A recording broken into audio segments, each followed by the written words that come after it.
नमस्कार, आप देख रहे हैं 9 भारत समाचार। नमस्कार, आप देख रहे हैं नवभारत समाचार। मैं हूं नेहा राठी। आइए देखते हैं आज की बड़ी खबर। गुवाहाटी के आर्य नगर क्षेत्र में कथित रूप से कुछ गैर असमिया व्यक्तियों द्वारा असमिया समुदाय के खिलाफ आपत्तिजनक गो बैक नारे लगाने तथा एक पात्र के साथ मारपीट किए जाने की घटना के बाद पूरे असम में व्यापक प्रतिक्रिया देखने को मिल रही।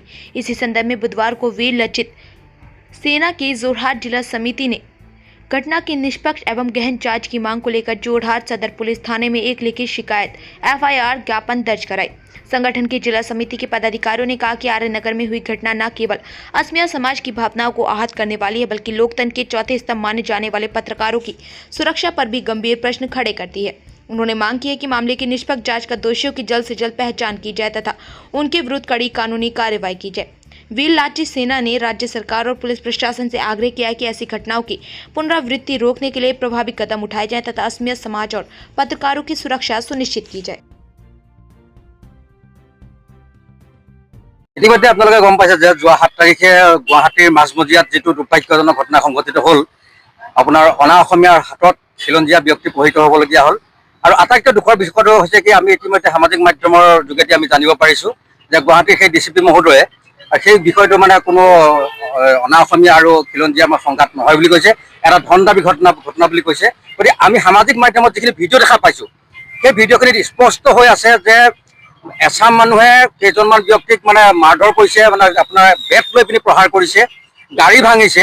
আৰু মানে এনেকুৱাখিনি ভিডিঅ' সামাজিক মাধ্যমৰ যোগেদি আমি দেখা পোৱাৰ পিছতো DCP মহোদয়ে মানে কি হিচাপত এইটো এটা মানে ধন দাবী ঘটনা বুলি কৈছে, আমি গতিকে হয়তো সম্পূৰ্ণ সন্দেহ আৱৰ্তত আমি আছোঁ। গতিকে আমি এই বিষয়টো মানে উচিত এটা তদন্ত বিচাৰিছোঁ।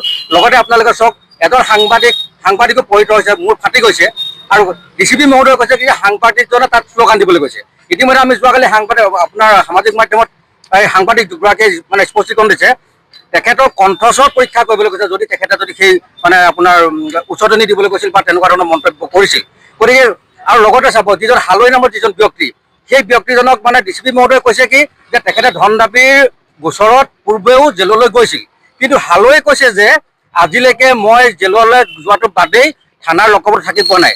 এই গোটেই বিষয়বোৰ এটা সন্দেহৰ আৱৰ্তত।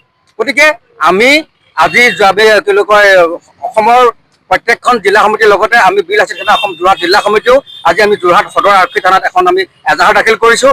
আমি যিজন ইয়াৰ মানে মূল কাণ্ড আমি সামাজিক মাধ্যমৰ যোগেদি জানিব পাৰিছোঁ যে যিজন মূল কাণ্ডাৰী আলোক ত্ৰিপাঠী, তেখেতৰ ওপৰত তেখেতক গ্ৰেপ্তাৰ কৰি এটা সুস্থিৰ গণতন্ত্ৰত মানে থাকি সকলোৱে মানে সহসন্মতত এটা নিৰপেক্ষ তদন্ত কৰি দোষীক গ্ৰেপ্তাৰ কৰি উচিত শাস্তি প্ৰদান কৰিবলৈ আমি দাবী জনাইছোঁ।